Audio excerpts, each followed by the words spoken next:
MP सरकार ने बदली व्यवस्था, जिले की जरूरत के अनुसार पहले से रिजर्व होगा गेहूं चावल। मध्य प्रदेश से केंद्र सरकार को सेंट्रल पूल में दिए जाने वाले गेहूं और चावल की व्यवस्था में राज्य सरकार ने परिवर्तन करने का निर्णय लिया है।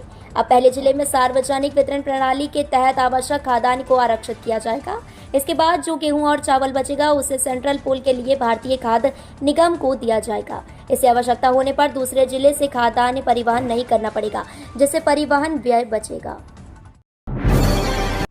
मध्य क्षेत्र विद्युत वितरण कंपनी बिजली चोरी रोकने 500 क्षेत्रों में डलेगी इंसुलेटेड लाइन। शहर में बिजली चोरी, लाइन फॉल्ट सहित अन्य समस्याओं को खत्म करने के लिए जल्द ही इंसुलेशन वाली लाइन डाली जाएगी। इसकी तैयारी मध्य क्षेत्र विद्युत वितरण कंपनी ने शुरू कर दी है। कंपनी द्वारा शहर के 500 से अधिक क्षेत्रों में लाइन डालने का काम शुरू करने की तैयारी है। कंपनी द्वारा यदि इस काम को पूरा कर लिया गया तो पेड़ की डाल टकराने या अन्य टकराहट से फॉल्ट जैसी समस्याओं का समाधान हो जाएगा। इसके अलावा लोग सीधे तौर पर तार डालकर बिजली चोरी नहीं कर सकेंगे। इंदौर जिले के जवाहर नवोदय विद्यालय में प्रवेश शुरू, 16 सितंबर आवेदन की आखिरी तारीख। शिक्षा मंत्रालय भारत सरकार के अधीनस्थ संचालित इंदौर जिले के आवासीय विद्यालय जवाहर नवोदय विद्यालय मानपुर में सत्र 2025-26 कक्षा 6वीं में प्रवेश के लिए प्रवेश प्रक्रिया प्रारंभ कर दी गई है। विद्यार्थियों का चयन प्रवेश परीक्षा के माध्यम से किया जाएगा। प्रवेश परीक्षा में भाग लेने के ऑनलाइन आवेदन पत्र भरने की अंतिम तिथि 16 सितंबर है।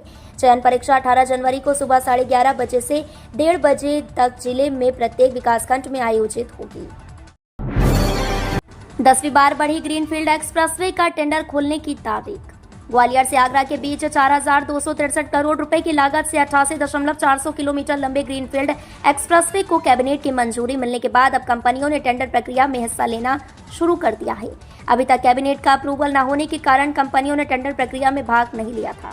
मंजूरी मिलने के बाद अब कंपनियों ने इस टेंडर की शर्तों में प्री बिड के आधार पर प्रश्न या आपत्तियां लगानी शुरू की हैं।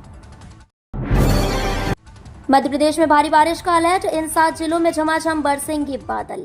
मध्य प्रदेश में मौसम विभाग ने एक बार फिर भारी बारिश को लेकर अलर्ट जारी किया है।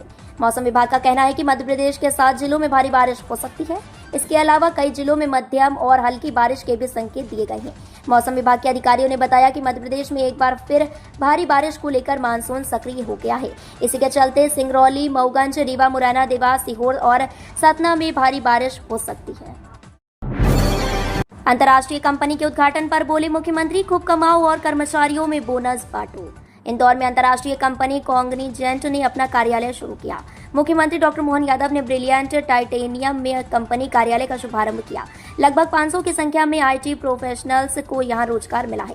उद्घाटन अवसर पर आयोजित कार्यक्रम को संबोधित करते हुए मुख्यमंत्री डॉक्टर मोहन यादव ने कहा कि 21वीं सदी बौद्धिक युग का दौर है। कॉन्ग्निजेंट कंपनी के आगमन से मध्य प्रदेश के युवाओं को रोजगार के नए अवसर मिलेंगे, जिससे क्षेत्र का विकास होगा। जूनियर डॉक्टरों की हड़ताल से चरमराई भोपाल एआईएमएस की व्यवस्था। कोलकाता की घटना के खिलाफ देश भर में उबाल है। मध्य प्रदेश में भी जूनियर डॉक्टरों ने विरोध जताया है। भोपाल एम्स के डॉक्टर हड़ताल पर चले गए हैं। डॉक्टरों की हड़ताल का खामियाजा एम्स आए मरीजों को भुगतना पड़ा। लगभग 800 रेजिडेंट और जूनियर डॉक्टरों ने ओपीडी सेवा ठप कर दी। एकेडमिक भवन के सामने तख्ती लेकर बैठे डॉक्टरों ने कोलकाता की मृतक छात्रा के लिए इंसाफ की मांग की। प्रदर्शनकारी डॉक्टर प्रोटेक्शन एक्ट लागू करने की मांग पर अड़े हैं। मध्य प्रदेश के भोपाल में फहरेगा देश का सबसे बड़ा तिरंगा, सीएम मोहन यादव ने बताई लोकेशन। देश में इस बार 78वां स्वतंत्रता दिवस मनाया जाएगा। देश के नागरिकों के मन में तिरंगा को लेकर गर्व और सम्मान की भावना होती है। मध्य प्रदेश के भोपाल वासियों को यह सुनकर बेहद खुशी होगी कि उनके शहर में इस बार देश का सबसे बड़ा तिरंगा फहराया जाएगा। इसकी घोषणा मध्य प्रदेश के मुख्यमंत्री डॉक्टर मोहन यादव ने स्वयं की है। उन्होंने बताया कि भोपाल के बड़े तालाब में देश का सबसे बड़ा तिरंगा लगाया जाएगा। प्रधानमंत्री नरेंद्र मोदी के आह्वान पर आजादी के पर्व पर उत्साह, उमंग और जोश के साथ हर घर तिरंगा अभियान मनाया जा रहा है।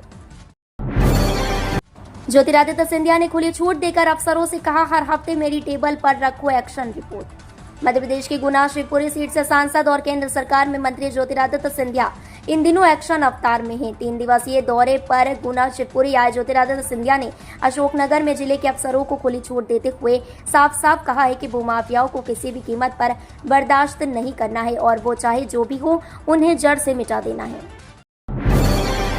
पेड़ों की कटाई पर सीएम मोहन यादव ने दिए जांच के आदेश। एमपी के सर्वाधिक टाइगर का खिताब रखने वाला बांधवगढ़ राष्ट्रीय उद्यान अपने घने जंगलों और अनेकों वन्य प्राणियों के लिए जाना जाता है। लेकिन इन वन्यजीवों के इलाकों में यानी बफर जोन से लगे ग्रामों में लकड़ी माफियाओं ने सेंध लगा ली है, जो यहाँ के 70 से 100 साल पुराने सरई और साल पेड़ों की कटाई करते हुए वन्य प्राणियों के लिए संकट खड़ा कर रही है, जिसकी शिकायत विजय राघवगढ़ विधायक संजय पाठक ने मुख्यमंत्री से करते हुए मामले की जांच करते हुए दोषियों पर कड़ी कार्रवाई की मांग रखी थी। भोपाल की खराब सड़कों को लेकर कांग्रेस प्रभारी मंत्री कश्यप को भेंट करेगी सड़कों पर चलने के लिए हेलमेट पैड। मोहन सरकार ने प्रभारी मंत्रियों की सूची जारी की है। भोपाल में कैबिनेट मंत्री चेतन कश्यप को जिम्मेदारी सौंपी गई है। मध्य प्रदेश कांग्रेस कमेटी के प्रदेश प्रवक्ता विवेक त्रिपाठी ने प्रभारी मंत्री के आगमन से पहले भोपाल की ज्वलंत समस्याओं से अवगत कराया है। उन्होंने भोपाल की बदहाल सड़कों हालत प्रभारी मंत्री के सामने रखी है।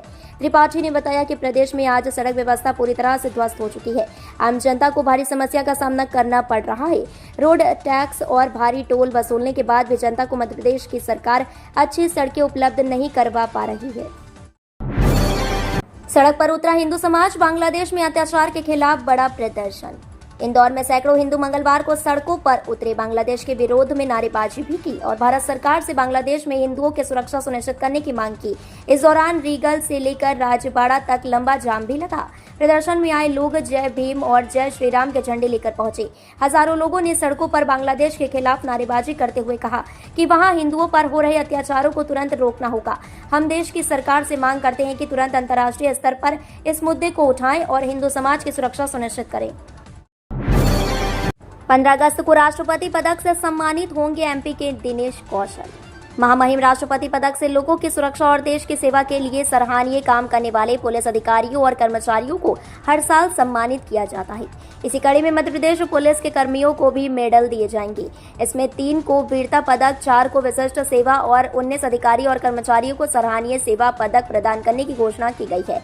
इसी स्वतंत्रता दिवस 15 अगस्त 2024 को अलंकरण समारोह में इन्हें पदक सौंपे जाएंगे। खजराना गणेश को बांधी जाएगी दुनिया की सबसे बड़ी राखी। दुनिया की सबसे बड़ी राखी का निर्माण इंदौर में किया जा रहा है। श्री विघ्नहर्ता गणेश भक्त समिति का दावा है कि राखी की डोर 101 मीटर लंबी है और आकार 169 वर्ग फीट है। रक्षाबंधन पर दुनिया की सबसे विशाल राखी खजराना गणेश को बांधी जाएगी। श्री विघ्नहर्ता गणेश भक्त समिति ने राखी को Guinness book of world record में दर्ज कराने की तैयारी की है। 15 कलाकारों की टीम 10 दिन में राखी तैयार करने का काम कर रही है। स्वतंत्रता दिवस पर विशेष आमंत्रित अतिथि होंगी मुरैना की 2 ड्रोन दीदियां। दिल्ली के लाल किले पर हर साल की तरह इस साल भी स्वतंत्रता दिवस का जश्न जोर शोर से मनाया जाएगा। हर बार की तरह इस बार का जश्न भी कुछ खास होगा। इस साल मध्य प्रदेश के मुरैना जिले की 2 ड्रोन दीदियों सुनीता शर्मा और खुशबू लोधी को समारोह में शामिल होने का आमंत्रण मिला है। इससे उत्साहित स्वयं सहायता समूह की दोनों ड्रोन दीदियां प्रधानमंत्री समूह संवाद में अवसर मिलने पर आजीविका मिशन को और अधिक सशक्त बनाने पर चर्चा करेंगी।